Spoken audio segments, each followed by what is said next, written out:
हम जानेंगे, हम हक से जानेंगे। आरटीआई जब से लागू हुआ है, आरटीआई का नारा। नमस्कार, जानने का हक कार्यक्रम में आप सभी का स्वागत है। मैं हूं संतोष चौधरी। जानने का हक कार्यक्रम देश का अकेला ऐसा टेलीविजन कार्यक्रम है जिसमें हम बात करते हैं सूचना का अधिकार कानून की। अगर आपको सूचना का अधिकार कानून से जुड़ी कोई परेशानी आ रही है या फिर आरटीआई लगाने में कहीं कोई दिक्कत आ रही है तो आप हमें फ़ोन कर सकते हैं। हमारा फ़ोन नंबर है 23386947। अगर आप दिल्ली के बाहर से फ़ोन कर रहे हैं तो दिल्ली का स्टडी कोड 01 लगाना न भूलें। प्याज की आंच से केजरीवाल सरकार घिरती जा रही है। कम कीमत पर प्याज खरीद कर महंगा बेचने का आरोप है दिल्ली सरकार पर और ये सारा खुलासा हुआ है आरटीआई से। तो प्याज की आंच में घिरी दिल्ली सरकार के इस मुद्दे पर बात करने के लिए हमारे साथ 3 खास मेहमान हैं। आइए हम उनसे आपका परिचय करवाते हैं। श्यामलाल जी हैं जो वरिष्ठ पत्रकार हैं। सुभाष अग्रवाल जी देश के जाने माने आरटीआई कार्यकर्ता हैं और इन्होंने आरटीआई से कई बड़े खुलासे किए हैं। और हमारे साथ अशोक ठाकुर जी हैं, ये नेफेड के निदेशक हैं। आप तीनों का स्वागत है हमारे इस कार्यक्रम में। बेकाबू प्याज की कीमतों को लेकर देश भर में हलचल मची हुई है, पर दिल्ली सरकार पर प्याज को महंगा बेचने का आरोप लगे हैं। दिल्ली के रहने वाले आरटीआई कार्यकर्ता विवेक गर्ग की आरटीआई से पता चला कि क्रय विक्रय की जो कीमत है उसमें काफी अंतर है। प्याज को लेकर दिल्ली सरकार का क्या रुख है और कौन सी जानकारी सूचना अधिकार कानून से मिली है, पेश है हमारे संवाददाता विनोद चौधरी की एक खास रिपोर्ट।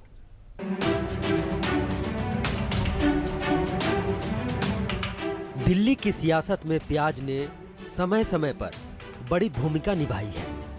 दिल्ली सरकार में बैठे 1-2 सरकारों को प्याज ने न सिर्फ रुलाया है बल्कि सरकार तक गिराई है।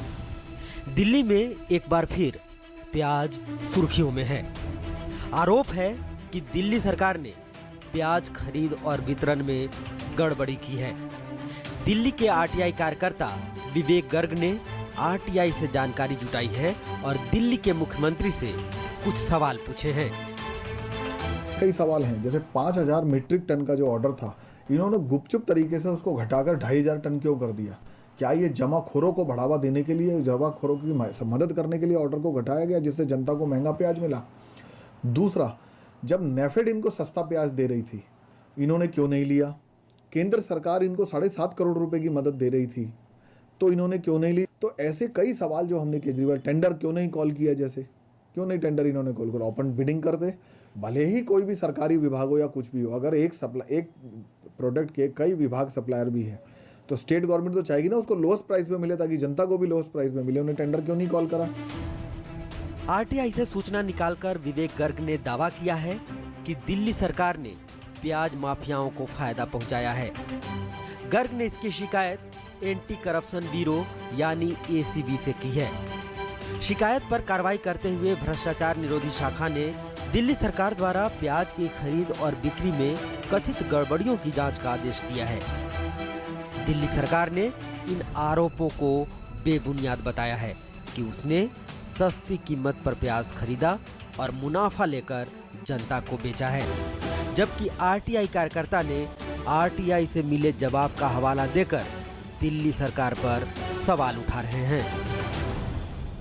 आरटीआई से कई चीजें सामने आई हैं, जैसे इनका जो सेल परचेज है, वेस्टेज है, प्याज को दबा के रखना है, टेंडर कॉल इन्होंने नहीं किया है और उसके अलावा भी माल को जो इन्होंने प्याज को मार्केट में बहुत थोड़ा दिया, दबा के रखते रहे। जब जनता चिल्लाई तो थोड़ा सा दे दिया, फिर जनता चिल्लाई फिर जरा सा दे दिया। अगर ये एक साथ मार्केट में जो प्याज इन्होंने ऑर्डर किया तो वो दे देते तो उससे जमाखोरों के रेट एकदम डाउन हो जाते। एक आरटीआई के जरिए लगाए गए इन आरोपों को आम आदमी पार्टी की सरकार ने बेबुनियाद बताया है और सरकार ने दावा किया है कि प्याज 32 रुपये 86 पैसे प्रति किलो की दर से SFAC यानी लघु कृषक कृषि व्यापार संघ से खरीदे गए थे, जो कि केंद्र सरकार की एजेंसी है। सफल 38 रुपये 40 पैसे की कीमत पर प्याज बेच रहा है, जबकि DMS 35 रुपये की कीमत पर बेच रहा है। ये और बात है कि प्याज किसी को मिल रहा है और किसी को नहीं भी। प्याज काटो या बांटो, आंख से आंसू आते ही हैं। दिल्ली में कई सरकारों को प्याज ने बहुत रुलाया है। अब प्याज के घेरे में अरविंद केजरीवाल जी हैं। जी हाँ, दिल्ली के मुख्यमंत्री अरविंद केजरीवाल। हालांकि एसीबी की जांच बैठा दी गई है, हम सबको जांच का इंतजार करना चाहिए। दिल्ली से कैमरामैन गोपाल जी के साथ विनोद कुमार चौधरी, डीडी न्यूज़। तो देखा आपने कि जो दिल्ली सरकार पर आरोप लगे हैं, सूचना अधिकार कानून से खुलासा हुआ है कि जो क्रय विक्रय का जो कीमत में अंतर है वो काफ़ी ज़्यादा है। सबसे पहला सवाल श्यामलाल जी, क्या लगता है आपको कि कम कीमत पर खरीद कर महंगा प्याज बेचा गया और काफ़ी हंगामा भी हुआ? देखिए, मैं तो खुद भी पत्रकार बनने से पहले किसान परिवार से ही आता हूँ। तो अभी तक ये कहा जाता था कि किसान से सस्ते दाम पर लेकर के और महंगे दाम पर बिचौलिए बेचते हैं। यहाँ जो आरोप है वो सरकार के ऊपर ही है। अब सहकारी संस्थाओं से खरीद करके सरकार, राज्य सरकार महंगे दाम पर बेच रही है। तो कोई ऐसे घोटाला तो हम नहीं कह सकते, क्योंकि एक सरकारी और सहकारी संस्था बीच में है और दूसरी तरफ भी सरकार है। लेकिन इससे एक तरह का जो सरकार का मिसमैनेजमेंट है, जो प्रशासनिक कुप्रबंधन कहें, वो उजागर होता है। और ऐसे टाइम में जब दिल्ली में प्याज के लिए लोग कहिए कि इतने परेशान हो रहे थे और सभी सरकारी संस्थाएं जो कुछ कर सकती थी, जो इससे कंसर्न है, वो कैसे सस्ते दामों पर प्याज उपलब्ध कराई जाए दिल्ली के लोगों को, उसका प्रयास कर रहे थे। उस टाइम में इन्होंने काफ़ी बढ़ा करके बेचा। तो मुझे लगता है इसमें सरकार का कुप्रबंधन उजागर होता है। बाकी जो ये आरटीआई जिन्होंने निकाली है वो खुद एक पॉलिटिकल वर्कर हैं। अब इसमें बहुत सारे इश्यूज़ हैं, मैं उसमें बहुत डिटेल में अभी नहीं जाता, क्योंकि आपको पता है पेट्रोल आप सस्ते दाम में खरीद करके महंगे दाम में बेचते हैं ना। तो लेकिन ये उस तरह का प्रोडक्ट नहीं है। यहाँ दूसरा इश्यू है, ये मार्केट कमोडिटी है, उस तरह की चीज़ नहीं है कि आप इसको पेट्रोल की तरह बहुत इसको प्रोसेस करने में खर्च लगता हो। तो मुझे लगता है कि इसमें दिल्ली सरकार का जो प्रशासनिक कुप्रबंधन है वो उजागर होता है और उनको इस पर ध्यान देना चाहिए था। सुभाष जी, आपने जो हमारी कहानी देखी, उसमें साफ नज़र आ रहा है कि क्या इनको टेंडर कॉल करना चाहिए था? अगर इनको इतनी बड़े मात्रा में प्याज खरीदा है तो टेंडर कॉल करना चाहिए। टेंडर भी कॉल नहीं किया गया और काफ़ी देर समय तक उन्होंने प्याज को रोके भी रखा। देखिए, ये जो emergency program, because we're taking you live to the foundation stone laying ceremony of new building of Tourism Ministry, Paryatan Bhavan, on World Tourism Day. We'll be going across to that event in a short while from now, and that event is on the foundation stone laying ceremony of new building of Tourism Ministry, Paryatan Bhavan, on World Tourism Day. We'll go back to that program once again. में time लगता है। इन्होंने जो प्याज खरीदा है ये एक किसानों की किसी सहकारी समिति से खरीदा है। नाफेड वाले दिल्ली सरकार को बार बार चिट्ठियां लिख रहे हैं, उसकी जगह ये सीधा सीधा मदर डेयरी के बूथ सारी दिल्ली में फैले हुए हैं। कुबर प्रबंधन की ज़रूरत ही नहीं थी, दिल्ली सरकार को बीच में आने की इतनी ज़्यादा ज़रूरत ही नहीं थी। सीधे नाफेड मदर डेयरी के बूथ से ये सारी प्याज बेचता। एक बात और कहूँगा, दिल्ली मिल्क की स्कीम जो कि मृत प्राय हो गई है और उसके बूथ प्राइवेट शॉप्स की तरह काम कर रहे हैं, उनको भी अब मर्ज कर देना चाहिए मदर डेयरी में, और उनका भी सदुपयोग होता है इस काम के लिए। और एक बात और कहूँगा मैं कि आज हम ये कहा जाता है कि दिल्ली सरकार आरटीआई का जवाब नहीं देती। आरटीआई का जवाब मिला जब ही तो ये सारा का सारा जिसे कुप्रबंधन कह रहा है, कहा जा रहा है, ये सामने आया। तो ये भी विरोधाभास है एक आरोपों में। और कोऑपरेटिव सोसाइटी जिसमें नेफेड हैं, ये भी सब आरटीआई एक्ट के दायरे में आनी चाहिए, जिससे कि इनके ऊपर भी जवाबदेही फिक्स हो सके कि ये बेकार का पत्राचार करने की जगह सीधा सीधा उसे डायरेक्ट डिलीवरी सिस्टम में जाते, सीधा मदर डेयरी और जितने भी और चैनल्स इनके पास उपलब्ध थे इतनी मात्रा में, ऐसी एक बिना बात की एक पॉलिटिकल कंट्रोवर्सी पैदा ही नहीं होने। अशोक जी, नेफेड का जिक्र हुआ है, नेफेड ने ऑफर भी किया था दिल्ली सरकार से कि प्याज आप हमसे खरीदें, तो क्या कुछ मामला रहा है इसमें? मैं आपको बता देना चाहता हूं कि नेफेड की कोई मंशा दिल्ली सरकार के विरुद्ध ऐसी कोई मंशा थी नहीं। हम लगातार उनको पत्र व्यवहार कर रहे थे और जो एक सरकार के स्तर पर या एक संस्था के स्तर पर जो प्रोटोकॉल का इस्तेमाल होना चाहिए वो हमने किया था। लेकिन 5 तारीख तक दिल्ली सरकार ने 5 अगस्त तक हमको कोई जवाब नहीं दिया। उल्टा ये डिक्लेयर किया कि हम 40 रुपये में हमको प्याज पड़ रहा है और हम इसलिए उसको 40 रुपये में बाज़ार में लोगों को उपलब्ध कराएंगे सस्ते दामों पर, 40 रुपये में सस्ते दामों पर। अब उस समय अगर हम रेट बात करें, जिस संस्था से उन्होंने खरीदने की बात करी थी SFAC से, उसमें SFAC का प्याज दिल्ली के खुले बाजार में 27 रुपये 15 पैसे में बिक रहा था। मतलब 27 रुपये एवरेज कॉस्ट पर बिका है, वो 26 भी बिका है, 27 भी बिका है। उसी संस्था से उन्होंने लेने की बात करी। अच्छा, दूसरी तरफ हमारे पास जो है वो 2500 मीट्रिक टन प्याज जो है वो दिल्ली सरकार के कोटे का प्राइस स्टेबलाइजेशन फंड के तहत जो केंद्र सरकार का आदेश हुआ था, हमने खरीद के रखा था। अब मज़े की बात यह है कि 31 मार्च के भारत सरकार के पत्र का तो पर उन्होंने कोई क्रिया करी नहीं, अर्थात दिल्ली को जो एक price stabilisation fund management committee और एक कॉर्पोरेट फंड जो बनाना था वो बनाया नहीं, तो वो उन्होंने काम किया ही नहीं जो उनके स्तर पर करना था।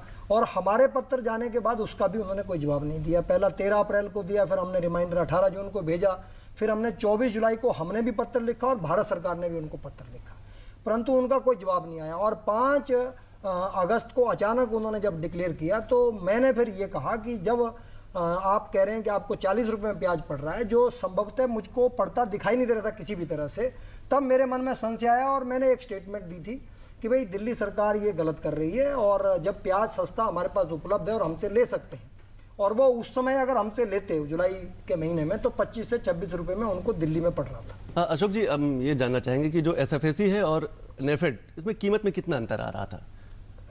SFAC और हमारी कीमत में जो बाजार में बिक रहा है उसमें अंतर नहीं है। वो 27 रुपये 15 पैसे बेच रहे थे, 27 रुपये हमारा भी बिका, तो उनके और हमारा रेट जो बाजार में बिक रहा था उसमें कोई अंतर नहीं था। लेकिन दिल्ली सरकार को 33 SFAC से पड़ रहा था। अब ये तो स्वाभाविक प्रश्न है, किसी के मन में भी खड़ा होगा।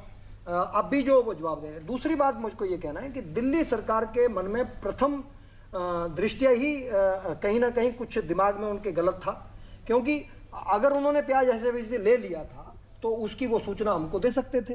हम कम से कम 2500 मीट्रिक टन प्याज लेकर जो है वो दिल्ली के सरकार के दरवाजे पर तो नहीं घूमते, हम उसका कोई और सदुपयोग करते। अब क्योंकि प्राइस स्टेबलाइजेशन फंड के अंदर जो 500 करोड़ जो एस्टेब्लिश हुआ था उसके अंदर, और ये बड़ी पहली बार केंद्र सरकार ने एक इनिशिएटिव लिया था कि 500 करोड़ का कॉर्पोरेट फंड क्रिएट किया था और राज्य सरकारों को कहा था कि आप भी अपने यहाँ कॉर्पोरेट फंड करके हमसे भी पैसा लीजिए और हम महंगाई को रोकने के लिए मिलकर काम करें। लेकिन यहाँ जो समझ में आ रहा है कि मनसा ही नहीं है ना काम करने की। अब आपका कहना यह है कि दिल्ली सरकार ने खाली प्याज खरीदने में कुप्रबंधन किया। मैं आपको दूसरी बात बता रहा हूँ, इसको बांटने में भी उन्होंने कुप्रबंधन किया। आज आप दिल्ली में जाइए, दिल्ली के एक भी व्यक्ति जो है, आप किसी राशन वाले से पूछिए, राशन वाले के यहाँ किसी अड़ोस पड़ोस में पूछिए, आपको पता लगा किसी को प्याज मिला नहीं। और राशन वाले लोगों को जो मैसेज गया उससे 2 दिन पहले 4 दिन पहले ही प्याज बट के खत्म हो जाता है। अर्थात कहीं ना कहीं लोकल लेवल पर भी करप्शन हुआ है इसमें। श्यामलाल जी, क्या लग रहा है आपको, सियासती चाल थी? देखिए, जैसा मैंने पहले कहा, कुप्रबंधन तो था ही इसमें, प्रशासनिक कुप्रबंधन दिल्ली सरकार का। लेकिन जैसा ये ठाकुर साहब की बातों से लग रहा है और जो तथ्य सामने आए हैं उससे लगता है कि साथ साथ केंद्र और राज्य सरकार का जो आपस का ईगो है ना, जो बहुत बार बहुत सारे मसलों पर रिफ्लेक्ट हुआ है, आपने देखा होगा जब से सरकार बनी है तभी से, तो उसमें लगता है उसका ही एक आयाम ये भी बन गया। और इसमें भी अब जैसे बोल रहे हैं कि हम पत्र लिखते रहे, उन्होंने जवाब नहीं दिया। अब ऐसे ज़माने में जब कंप्यूटराइजेशन पर हज़ारों करोड़ रुपए आपने खर्च किए हैं, सारे पत्र व्यवहार जो है वो मेल पर, ऑनलाइन, आपको पता है, आप ऐसे सेटअप में काम करते हैं, सब जगह चलते हैं, तो कोई एक सरकार और सरकार की संस्था दूसरी राज्य सरकार को चिट्ठी भेज रही हो और ऐसे जनहित के मसले पर, और उसका कोई जवाब न दिया जाए, तो ये बात तो साहब हम लोग जो सरकार से बाहर रहते हैं उनके गले उतरती नहीं असल में। तो मुझे लगता है ये प्रशासनिक को प्रबंधन के साथ साथ जो है, नहीं, उनको एक बात और बताना चाहता हूँ कि केवल 4 पत्र ही नहीं लिखे हमने, 9 मीटिंगों के अंदर हमारे GM लेवल के अधिकारी जो है 9 मीटिंगों में गए और उन मीटिंगों के अंदर जो डिस्कशन हुआ, एक बार भी दिल्ली सरकार ने ये हमको नहीं कहा। और मैं और एक बताता हूँ कि दिल्ली सरकार को ये लगा कि नेफेड ने हमको ही चिट्ठी लिखी, हमारे कोई कटघरे में खड़ा कर रहे हैं। मैं आपको बता देना चाहता हूँ, ये रामविलास पासवान जी को मेरा पत्र है और ये 11 अगस्त का है। 10 अगस्त को जब अखबारों में छपा कि मदर डेयरी का प्याज 47 रुपये में बिक रहा है, तो उसी समय मैंने मेल किया और अगले दिन वो चिट्ठी मेरी गई है। और मैंने कहा कि जब हम 30 रुपये 50 पैसे में मदर डेयरी को प्याज जो है कंट्रोल रेट पे उपलब्ध करा रहे हैं, तो मदर डेयरी को 35 रुपये में किसी भी हाल में उससे महंगा नहीं बेचना चाहिए प्याज। मैंने चिट्ठी लिखी। हाँ, मदर डेयरी ने अगले दिन 39 रुपये 90 पैसे उसके रेट कर दिए और उन्होंने उसका जवाब भी दिया कि हम तो 2-3 दिन पहले से कर रहे हैं, ये पत्र अखबार में किसी ने खबर जो है वो बाद में छापी है, जबकि हम 2-3 दिन पहले से ही इसको सस्ता बेच रहे हैं। पर मेरा कंसर्न क्या था, मेरा कंसर्न ये था कि दिल्ली के लोगों को प्याज पर जो उनका जो मिलना चाहिए वो उस रेट पर मिलना चाहिए, उसकी कंसर्न हमने ऐसा नहीं कि दिल्ली सरकार को ही भेजी। अशोक जी, ये इसमें कोई पॉलिटिकल मंशा करके देखने की कम से कम उस समय की जरूरत नहीं है। बाद में जैसा वो कह रहे हैं कि वो राजनीतिक कार्यकर्ता हैं, वो ठीक है, वो एक अलग इशू है आरटीआई का। नहीं, आपसे हम अभी कुछ और सवालों के जवाब जानना चाहेंगे, लेकिन अभी वक्त है छोटे से ब्रेक का। ब्रेक के बाद वापस आएंगे तो कुछ और सवालों के जवाब जानेंगे। सुर्खियों की भीड़ में अहम खबरें, असल मुद्दे जो डालते हैं आपकी जिंदगी पर असर, दिन भर की हर बड़ी खबर का बेबाक विश्लेषण, सच, सटीक, संपूर्ण। न्यूज नाइट, सोमवार से शुक्रवार रात 8 से 10 बजे, सिर्फ डीडी न्यूज पर।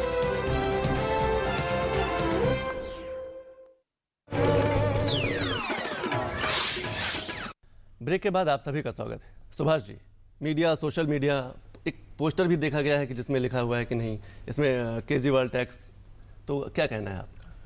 देखिए, मैं तो ये समझता हूँ कि आज हमारे यहाँ की राजनीति इतनी खराब हो चुकी है कि हर चीज़ पे राजनीति, प्याज पे भी राजनीति। इस प्याज ने दिल्ली सरकारों को उलट के भी रख दिया। आपको याद होगा पुरानी सरकारें जो हैं वो प्याज के मुद्दे पे, प्याज की प्राइस के मुद्दे पे उलट भी गई थी। और अब सवाल इस चीज़ का है कि ऐसा क्यों होता है, जब हमारे यहाँ नाफेड जैसी संस्थाएं हैं जिनको पूरा सरकारी, जिन पे एक तरीके का संरक्षण भी है, चाहे वो अपने आप को सूचना के अधिकार के कानून में नहीं लाने को कहती हैं, तो ऐसी ऐसी संस्थाएं हैं। मदर डेयरी है, डिस्ट्रीब्यूशन चैनल, आज मदर डेयरी भी अभी ठाकुर जी की बातों से एक घेरे में आया कि 47 रुपये बेच रही थी, इनकी चिट्ठी के बाद 39 रुपये रह गया। तो इन संस्थाओं को चाहिए कि ये दिल्ली में प्याज से पॉलिटिक्स होनी नहीं दे। दिल्ली में मदर डेयरी के इतने बूथ हैं, उसके अलावा अगर दिल्ली सरकार या कोई केंद्रीय सरकार कोई और डिस्ट्रीब्यूशन चैनल बनाती है, उसमें हर किस्म की कोई ना कोई रेगुलरिटी होने की गुंजाइश रहती है।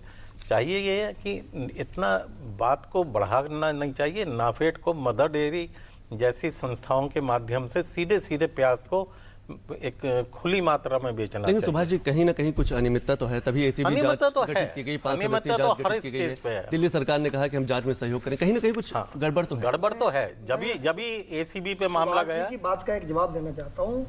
ये दिल्ली के अंदर लोगों को अगर आज भी प्याज मिल रहा है मदर डेयरी के अंदर 40 रुपये, 39 रुपये, 38 रुपये में, तो वो नेफेड की मेहरबानी से ही मिल रहा है। नेफेड ने ये 30 रुपये 50 पैसे में लगातार मदर डेयरी को जो है रोज का 42 टन के आसपास जो है प्याज उपलब्ध कराया। साथ में एसएफएसी ने भी कुछ उनको साथ में दिया है। तो मदर डेयरी लगभग रोज 60 टन प्याज जो दिल्ली में 60 से 70 टन प्याज दिल्ली में भेज रही थी, और आज तक हमारा प्याज लगातार उनको। लेकिन अशोक जी, आज भी बहुत लाइन लगानी पड़ती है, मदर डेयरी के सामने भी लाइन लगानी पड़ती है। मैंने आपको क्या कहा, 1000-1500 टन अगर दिल्ली सरकार हमको पहले सूचित कर देती और केंद्र सरकार को लिख देती तो हम ज्यादा प्याज खरीद के रख लेते।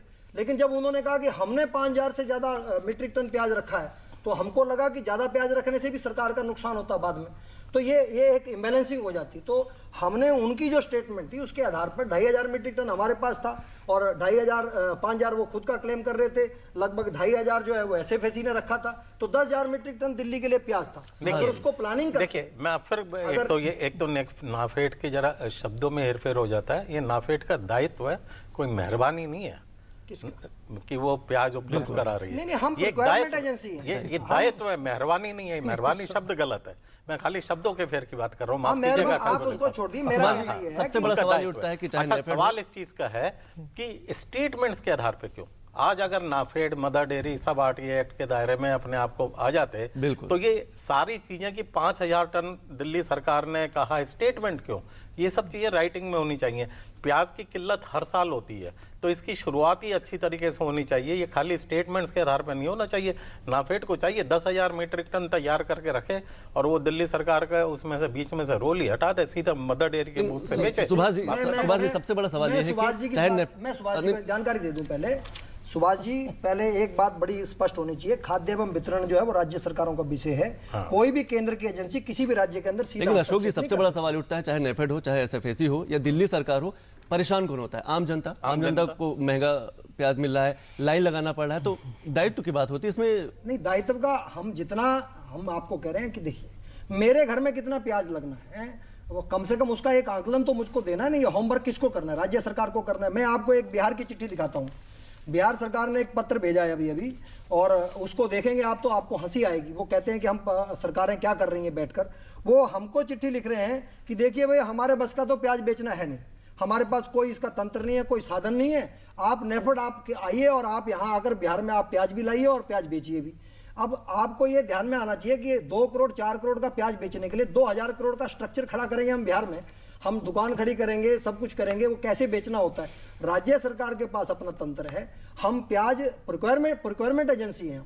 हम केवल हमारा जो दायित्व है, बेसिक दायित्व जो है वो ये है कि फार्मर से जब हम प्याज आता है तो उसको फसल के टाइम पर उससे लेकर हम उसको गोडाउन में रख देते हैं और जो प्याज खरीदता है, दिल्ली सरकार कहेगी दिल्ली सरकार, केंद्र सरकार कहेगी केंद्र सरकार, बिहार सरकार कहेगी बिहार सरकार, सरकार कहेगी उसको पर्ची उसको दे देते हैं कि भाई ये आपका प्याज। दिल्ली सरकार और बिहार सरकार में फर्क है।